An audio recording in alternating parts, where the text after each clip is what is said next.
Shalom, bom dia, glória a Deus. Estamos aqui no Devocional da Manhã, Atos capítulo 4, e eu quero que a gente dê aquele bom dia, muito gostoso, divertido e animado. Vamos lá para o Espírito Santo, vamos dar aquele bom dia, 1, 2, 3 e bom dia, Espírito Santo, bom dia. Espírito Santo, queremos te falar. Tu és a pessoa mais importante nas nossas vidas. Nós te amamos, Santo Espírito, mais do que tudo. Tu és fantástico, incrível. E te pedimos, Espírito Santo, fique à vontade aqui no nosso meio. Fala conosco, ministra nosso coração. Te damos total liberdade. Declaramos agora nossa mente, nosso coração cativos à tua voz, à tua palavra. Em nome de Jesus, nos traz revelação do alto. Nós queremos, Senhor, ajuda do alto, não autoajuda, ajuda do alto. Ajuda-nos, Senhor, em nome de Jesus. Amém? Glória a Deus. Então, aqui, Atos capítulo 4. Você sabe que eu sou apaixonada pelo livro de Atos. Muito, muito apaixonada pelo livro de Atos. Então, cuidado aí se eu gritar, não se assuste, fique tranquila. Enquanto Pedro e João falavam ao povo, chegaram os sacerdotes. Tinha que ser, né? Lembra que eles perseguiam Jesus? Pois é. Vamos ver o que eles fizeram com Pedro e João. Pedro... Cadê Tiago, gente, para fazer o trio do barquinho? Vamos lá. Chegaram os sacerdotes, o capitão da guarda do templo e os saduceus. Tinha que ser. Os bonitões perseguiam Jesus, estão perseguindo agora os discípulos, e não se assustem se perseguirem vocês. Você está se sentindo perseguida? Porque o diabo tem aí uns saduceus, uns fariseus para te perseguir.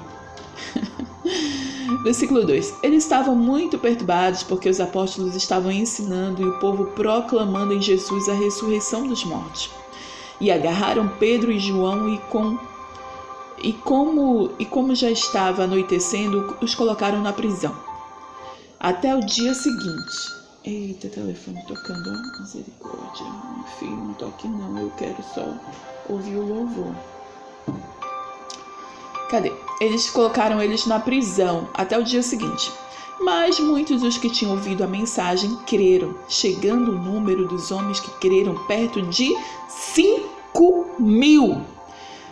Pedro, você viu no capítulo 2 que ele começou a falar. No capítulo 3 a gente viu ali que ele curou, né, um aleijado de nascença. Você sabe, a gente vai ver aqui, cara, quanto tempo esse cara tinha Quantos anos ele tinha? Ele tinha mais de 40 anos. Mais de 40 anos que ele não andava, ele nem sabia como era.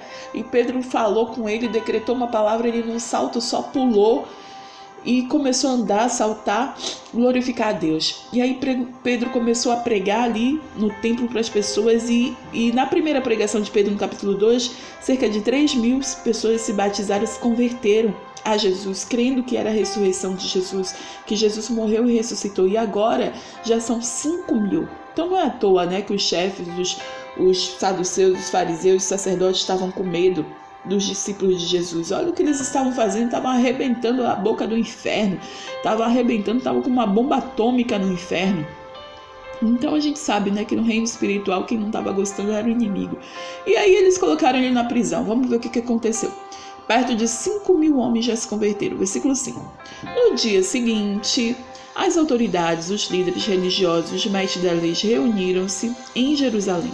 Estavam ali Anás, o sumo sacerdote, bem como Caifás, João, Alexandre e todos que eram da família do sumo sacerdote. Mandaram trazer Pedro e João diante deles e começaram a interrogá-los. Com que poder e em nome de quem vocês fizeram isso? Então Pedro, cheio do Espírito Santo, gente, vai dar trela para Pedro, tudo que Pedro quer falar. E olha, isso devia ser assim comigo e com você.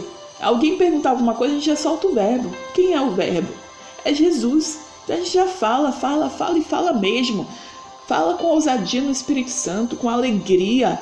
Fala do que Jesus fez em sua vida. O seu testemunho impacta muitas pessoas.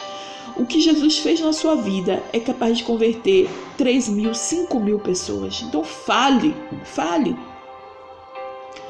Então Pedro, cheio do Espírito Santo, disse-lhes: autoridades e líderes do povo, visto que hoje somos chamadas para prestar contas de um ato de bondade em favor de um aleijado, Sendo interrogados acerca de como ele foi curado, saibam os senhores e todo o povo de Israel que por meio do nome de Jesus Cristo, o Nazareno, a quem os senhores crucificaram, mas a quem Deus ressuscitou dos mortos, este homem está aí curado diante dos senhores. Este é Jesus, a pedra que vocês construtores rejeitaram, o que se tornou a pedra angular. Não há salvação em nenhum outro, pois debaixo dos céus não há nenhum outro nome dado aos homens pelo qual devemos ser salvos. Uau!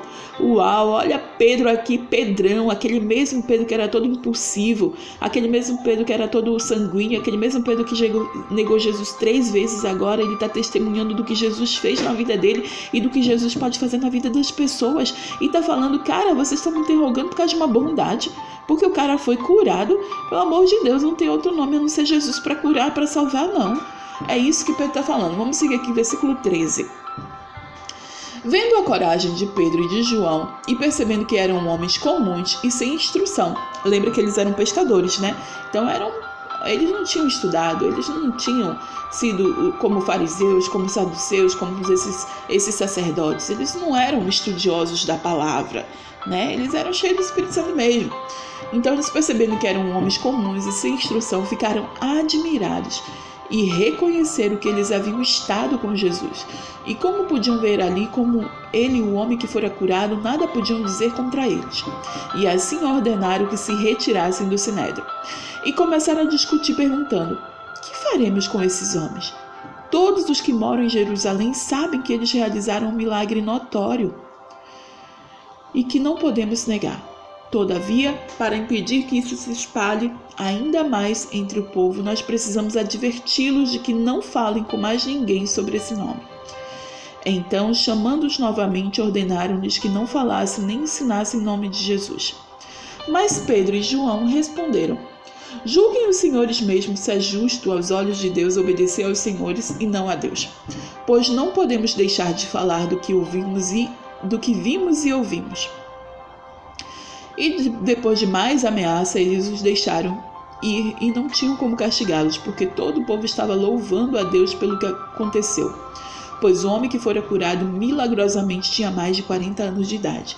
Uau! Então imagina que Pedro e João estavam no sinédrio, né, com os chefes religiosos, com os líderes religiosos, tendo que explicar a cura de alguém. Imagina, tendo que explicar a cura de alguém que de 40 anos não andava, que não sabia nem como era isso, que não tinha nem perspectiva de vida e que no nome de Jesus foi curado, no nome de Jesus foi liberto. E aí Pedro disse, eu não posso deixar de falar do que eu vi, do que eu ouvi, do que eu senti, da experiência, do testemunho. É disso que Pedro está falando, eu não posso deixar de falar do meu testemunho, do que eu presenciei, das experiências que eu tive, do que eu vi e do que eu ouvi. E eu vou falar. E aí os chefes religiosos estavam retados, né? Vamos seguir aqui, versículo 23. Quando foram soltos, Pedro e João voltaram para os seus companheiros e contaram tudo o que o chefe dos sacerdotes e os líderes religiosos tinham dito.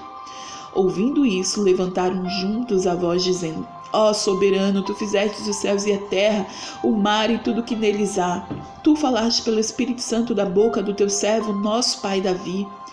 Porque se enfurecem as nações e os povos conspiram em vão? Os reis da terra se levantam e os governantes se reúnem contra o Senhor e contra o seu ungido. E de fato, Herodes e Pôncio Pilatos reuniram-se com os gentios e com o povo de Israel nesta cidade para conspirar contra o teu santo servo Jesus, a quem ungiste.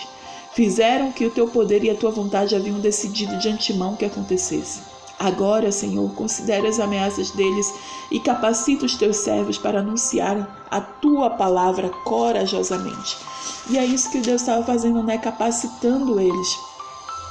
Estende a tua mão para curar e realizar sinais e maravilhas por meio do nome do teu santo servo Jesus.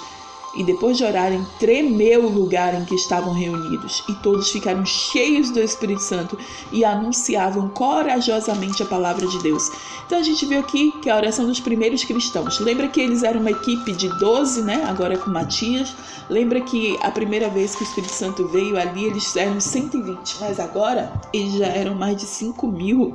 Eles já eram uma multidão de povos, ali já era uma multidão de homens, mulheres e crianças que adoravam a Jesus, que reconheciam Jesus como único Senhor e Salvador de sua vida, que Jesus, pelo nome de Jesus, as pessoas eram curadas e libertas, e ali eles começaram a orar, e já não era uma oraçãozinha qualquer de uma pessoa só, de 12, de 120, não, já era de uma multidão, e o lugar tremeu, e eles ficaram cheios do Espírito Santo de Deus.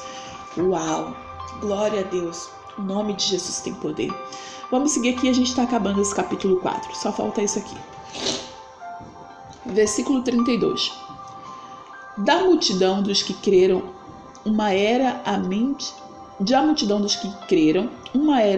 e um coração. Ninguém considerava unicamente sua coisa alguma que possuísse, mas compartilhavam tudo o que tinham com grande poder, e os apóstolos continuavam a testemunhar da ressurreição do Senhor Jesus, e grandiosa graça estava sobre todos eles.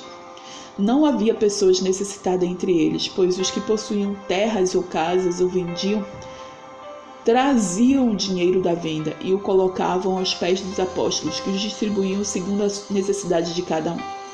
José, um levita de Chipre, a quem os apóstolos deram o nome de Barnabé, que significa encorajador, vendeu um campo que possuía, trouxe o dinheiro e os colocou aos pés dos apóstolos. Olha, isso que a gente está lendo é muito importante, porque eles começaram a se ajudar, né? Quem estava passando por um momento de dificuldade, de problemas financeiros, eles começavam a repartir a comida, a bebida, né? A água potável para beber, as roupas, né? E o dinheiro que precisasse, eles começavam a dividir, a compartilhar, eles começavam a ajudar uns aos outros. Isso é muito importante de a gente ver, principalmente que assim, ninguém era obrigado a isso. As pessoas iam lá e compartilhavam, as pessoas iam lá e ajudavam. Porque o próximo capítulo que a gente vai ler, ele já fala de algo que as pessoas não eram obrigadas e de repente mentir, porque uma coisa é você não fazer, uma coisa é você se omitir, uma coisa é você mentir. E a gente vai ver no próximo capítulo a consequência disso, né? Ninguém era obrigado a nada, fazia o que queria. Agora, se fizesse, é um negócio, se você tiver que fazer, faça bem feito. Faça bem feito. Se você quer ajudar, ajude. Se você não quer ajudar, não ajude, mas também não atrapalhe. Então, assim, a gente está vendo que os discípulos eles tinham um só coração, uma só visão. Isso é muito importante para o reino caminhar. Quando as pessoas caminham juntos, com a mesma linguagem, isso é o mais importante. Lembra da Torre de Babel? Eles tinham uma só linguagem, uma só visão, e eles estavam alcançando o céu. E Deus viu isso, por isso que Deus dividiu ali as línguas, para que eles não alcançassem. Juntos nós podemos mais, juntos nós somos mais fortes. É bom quando temos a mesma visão, a mesma linguagem, porque sim, a gente consegue o que quiser quando estamos juntos.